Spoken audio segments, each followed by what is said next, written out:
Welcome back. Now, the Trump administration is a step closer to passing legislation that could see a review of the US and South African relations, including targeted sanctions on ANC leaders.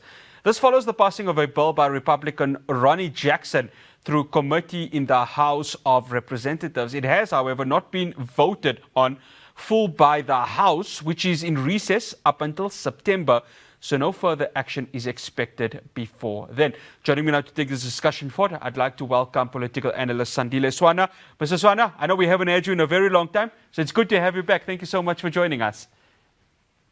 Thank you so much, Faraz, and I extend my greetings to your listeners. No, it's an absolute pleasure. Mr. Swana, so much to break down. I mean, is it as simple as saying that meeting between President Ramaphosa and US President Donald Trump means absolutely nothing given what we heard yesterday, because this is a Republican representative after all? Not necessarily. I think that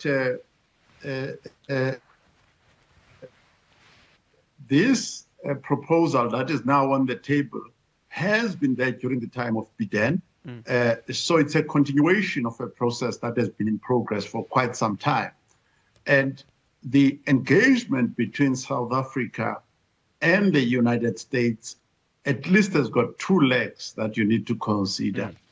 One leg could be a leg that strictly focuses on the numbers of trade, where you prepare tables that this product should have this tariff, that product, this category, those tariffs, and so on and so forth. It could be dry as a spreadsheet. Then one leg is the leg of the political side, including the legal side of the ICC case and the ICJ case. Now, these legs could be directly related because Trump and company and the Americans generally, all the American presidents have wanted, the past 25 years, let's say, they have wanted to live outside the ICC, the ICJ, and outside international law, and not be subject to that. So South Africa, you can't go to a meeting in the White House and change that, because the Americans want to continue to commit certain atrocities, including genocide, war crimes, and be immune to that. And the nations they sponsor to do some of those crimes must also be immune. And you cannot resolve that by having a meeting in the Oval Office without going through the United Nations processes. Mr. Swana, here's my thing, right? I've always been, and this has been, I think, a consensus amongst many South Africans, right? Maybe some within the far right here in this country would say, well, it's great the US is getting involved in the domestic affairs of South Africa. This is why I want to ask. In the statement that was written, of course, by Ronny Jackson, he mentions the ANC government has a history of substantially mismanaging a range of state resources and has often proven incapable of effectively delivering public service, threatening the South African people and the South African economy. It goes on to mention the chronic mismanagement of Eskom, and they've also mentioned Transnet among the SOEs. I'm trying to understand that. Why would Washington really want to dig its hands into the domestic issues that South Africa is currently going through? But then again, this is the United States we are talking about. Once you become a target of the United States, they can even identify non-existent weapons of mass destruction that they are developing somewhere in Lusikisiki in the Eastern Cape to come and then send the Marines to come and solve that problem. So you must not overlook the three words that apply to American politics generally and how it relates to those nations that it would want to dictate to. There are three qualities that you must identify. One is mendacity. For instance, when you talk about mendacity, it is the idea that you invent a genocide in South Africa and invent many different types of problems that need to be solved in South Africa. that some of them are already provided for in the Constitution, and there are mechanisms of solving those problems anyway. So just inventing pure lies is one, mendacity. Two is duplicity, right? Double dealing, double standards. The US does want to have deals, business, including business deals, commercial deals, technology deals with China, Russia, and Iran, including oil deals, energy deals. But we cannot have that. And the last one is capriciousness. If you look at how we've been dealt with in terms of trade, having traded with the US since 1871, you look at capriciousness or the caprice with which Mexico and Canada, very close neighbors who had an existing deal with the US, have been treated brutally by the United States in that. So when you say you are a partner of the United States, you've exposed yourself to great unreliability and great danger. So they have said, what they've said to us, by the way, for now is still mild. What they've said to Canada, not only that they want to change the domestic policies of Canada, they want to take over Canada itself as a nation and make it a state of the US. So you are complaining that they want to interfere in 1 or 2 or 3 or 4 laws, or 142 so-called racist laws. They want to take all of Canada, all of Greenland, and a portion of Panama. Mr. Swana, on that note, you know, I can't help but wonder the hypocrisy in all of this, because, you know, this statement ends with saying that the report will include a list of South African government officials and ANC leaders that Trump determines have engaged in corruption or, and here's the kicker, human rights abuses that would be sufficient. Here's the thing, right? ICE, it was, I think, if I said to be correct, at the end of May, where you had ICE agents who were beating up protesters in various cities in the United States.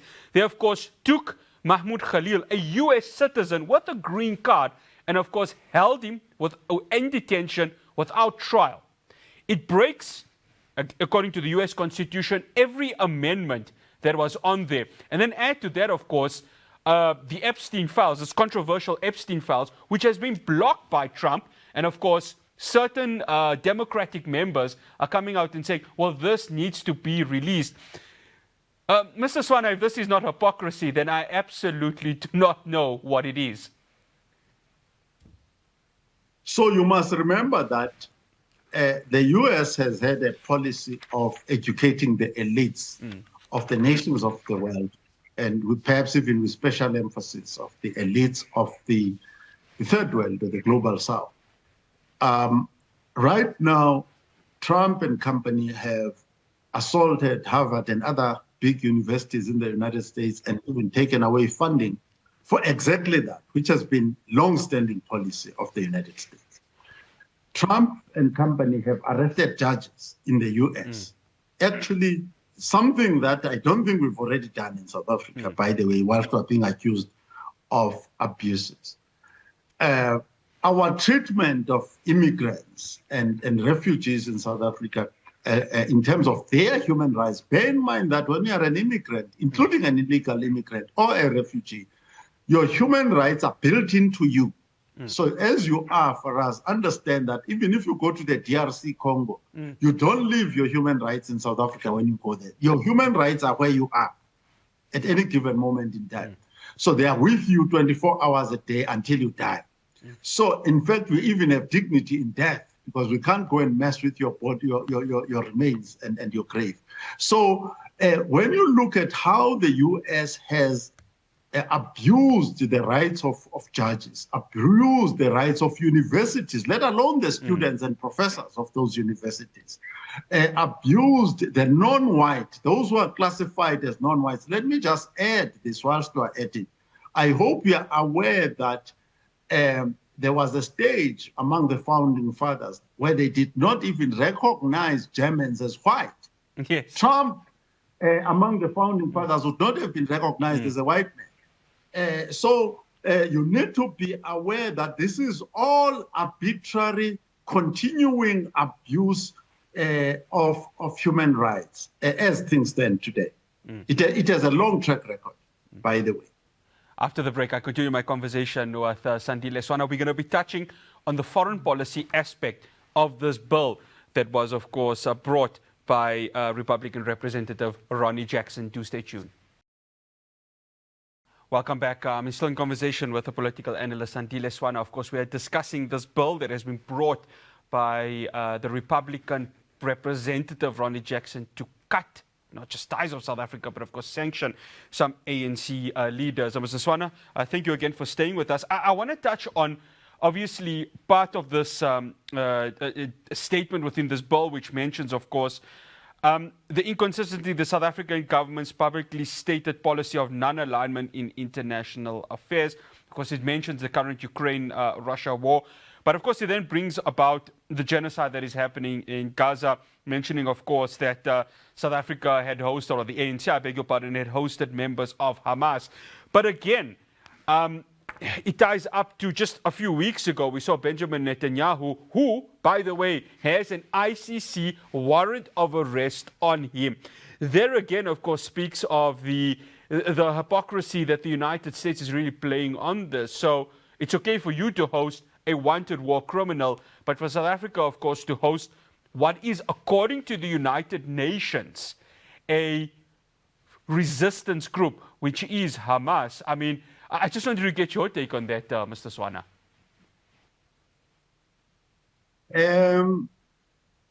You must remember that I think there is widely shared information that Hamas was sponsored by Israel. Yes. As a competitor of the PLO. Yes, yes. So Hamas was fattened and strengthened by Israel. They didn't realize that later on, whether you call it patriotism or whatever you want to call it, would arise to the point that they would end up fighting against Israel. But it's their baby anyway. So, number two, as you correctly point out, they say that they will not host terrorists, support terrorists, they'll fight against terrorists. Netanyahu is a wanted terrorist for war crimes and for violating his duties on behalf of Israel as an occupying power in those areas of Palestine. So we have a very, very big problem here, where you talk about a very selective morality of the United States. They only removed a friend of Hamas, by the way, Nelson Mandela, from their terrorist list in 2008. Mandela had been stopped being regarded as a terrorist in 1990 in South Africa. The US kept him on that list until 2008. You asked Tokyo Sexwale. Tokyo Sexwale was on those lists until quite recently, also himself. So you are talking about double standards across the board, where the United States and its chosen ally, in this case Israel, live outside of the laws. And the Europeans, let me add this, the members of the European Union, including the Germans, are very desirous and are aspiring to be included in that group of people who live outside of the law, of international law, in terms of imperialism, colonialism, genocide, and war crimes. Because what they need from the people of the global south often requires them to commit atrocities to acquire that, whether it will take the form of minerals and other resources that they require. They want to be continually immunized. And that is why they've struggled to actually call a genocide a genocide. And a genocide is determined by a court of law. And those prosecutors who are involved in this matter are now facing personal persecution and sanctions by the United States of America. Mr. Swana, and then, of course, the three countries, or what the US or some of the right-wing representatives within that country would say the axis of evil: China, Russia, Iran, and of course they've added terrorist organizations to there.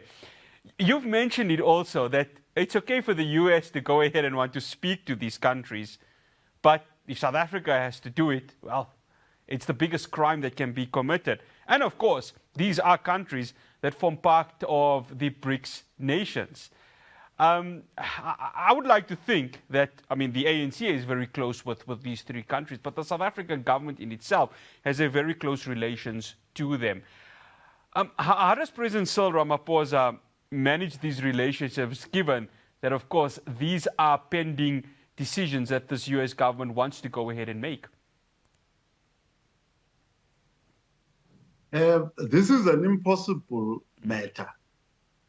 The only sensible decision is for Ramaphosa to request a manual from Trump of how to relate to China, to relate to Russia, and to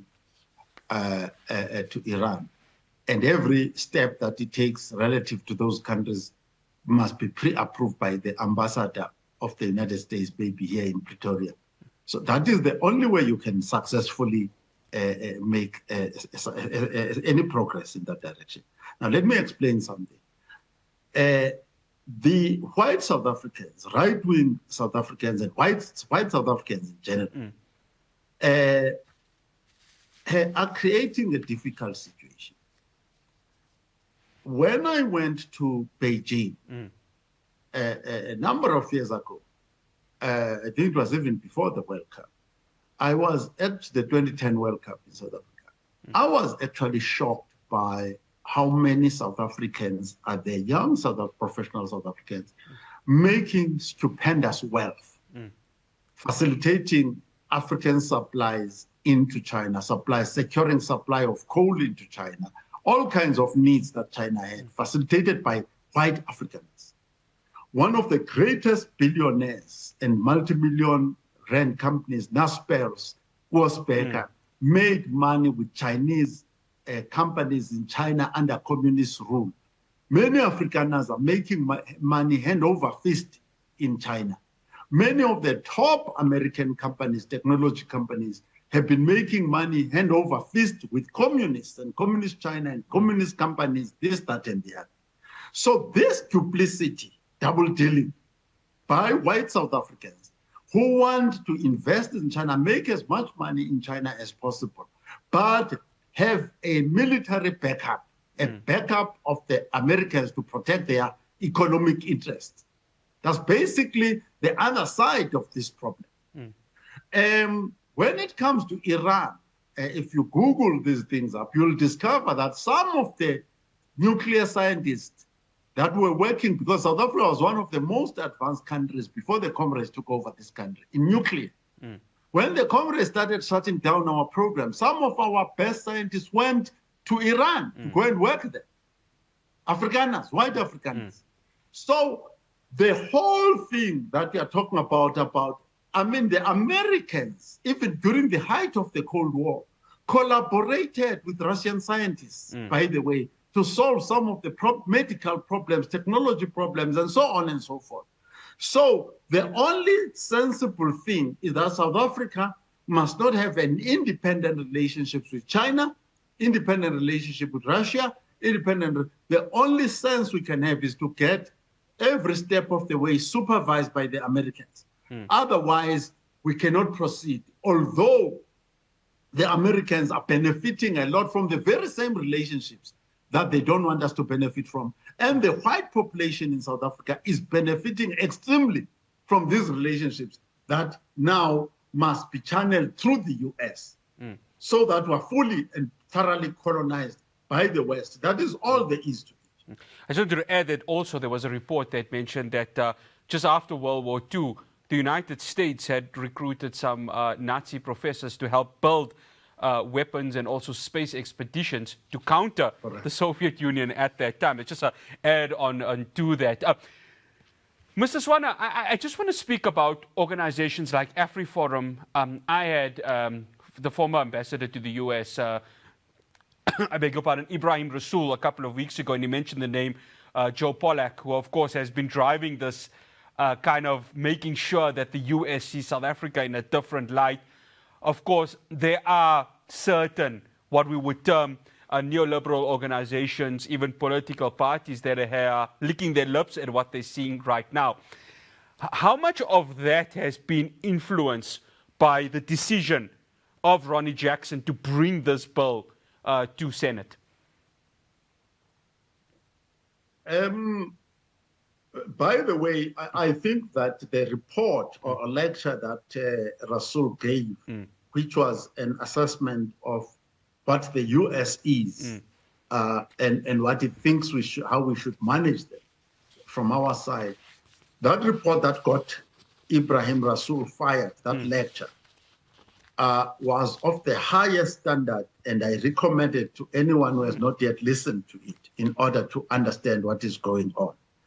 The second thing, this so-called Joe Pollock, I would encourage the younger intellectuals in our country to do careful analysis of the presentations by the right wing in the US and by the right wing here in South Africa. I have assessed them. I was listening to them even this morning.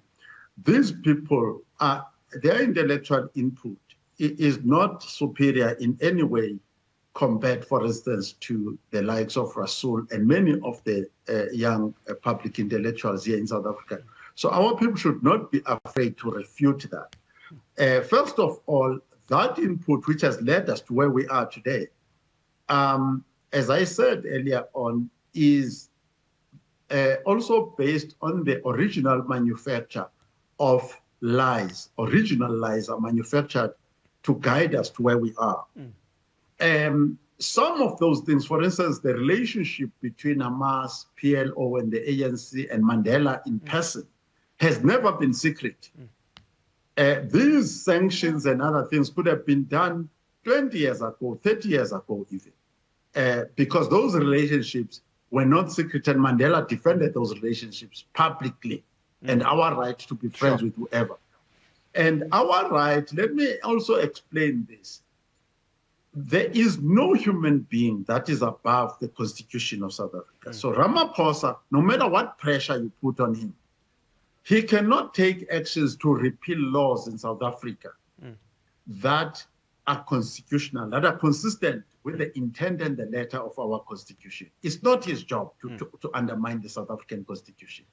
Trump, the Senate, and the House, whatever you call it in the US, cannot come here and overrule our Constitution, which is what is being demanded, that there are certain laws that must be abolished in South Africa. Yes, if the US will be happy with us. Let me add then that it is a lie that we will suffer extremely if the US trade with us does not go ahead. It's a lie. Thabo Mbeki spent a bigger part of his life campaigning for sanctions against South Africa. As a young activist, I campaigned actively, and I was an enforcer of the sports boycott against South Africa. And I'm still here. I'm a grandfather now. Things are going very well. No problem. So if the US chooses to launch sanctions misled or choosing to be misled by Pollock and company and the AfriForums and other right-wing organizations, well and good. South Africa has lived for a very long time with sanctions. The comrades must come up with credible strategies, ask Putin, ask Iran, ask Cuba how to live successfully with US sanctions. Mr. Swana, unfortunately, time has come to the end. I did not know that you were a grandfather, but let me tell you something. You don't look a day older, sir. Thank you very much. Absolute pleasure having you on, Mr. Swana. That's Sandile Swana, political analyst, just breaking down, of course, South Africa's the potential sanctions they could face. Now, remember, this has to go to the House in September. What we do know that it is a majority Republican representation within the House. Interesting how this is going to go. Interesting how President Cyril Ramaphosa is going to play this. Already, there's of course the Commission of Inquiry into General Nhlanhla Mkhwanazi's claims into police corruption. A whole lot of things that are happening right now. That's all we have for you here on News in Focus. If you've missed today's show, don't forget to catch it on our YouTube channel, Hilaal TV. From myself, Ross Patel, Assalamu alaikum wa rahmatullahi wa barakatuh.